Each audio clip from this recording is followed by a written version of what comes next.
Understanding, a match made in hell. Hello, everyone. Welcome to today's lesson. Today, we're going to dive into an interesting English phrase, a match made in hell. This expression is quite vivid and has a unique place in English conversations. Stick around to learn not just its meaning but also how to use it in your daily conversations.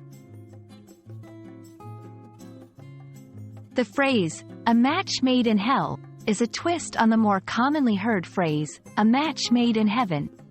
While a match made in heaven refers to a perfect and harmonious relationship or pairing, a match made in hell suggests a complete opposite.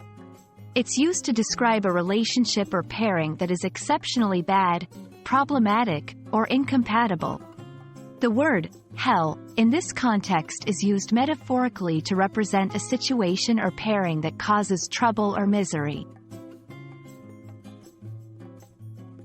To better understand how to use a match made in hell, let's look at some examples. In relationships, they fight all the time and agree on nothing. Truly, theirs is a match made in hell. In business, the partnership between the two companies was a match made in hell, leading to both financial and reputational damage. In pop culture, sometimes, movies, books, or TV shows feature characters whose relationships are so fraught with conflict that viewers might describe them as a match made in hell. When using the phrase, a match made in hell, it's important to do so in contexts where the negative aspects of a pairing or situation are clear and undeniable. It's a powerful expression and can convey a strong sense of disapproval or warning. However, it should be used sparingly and in appropriate settings to avoid misunderstanding or offense.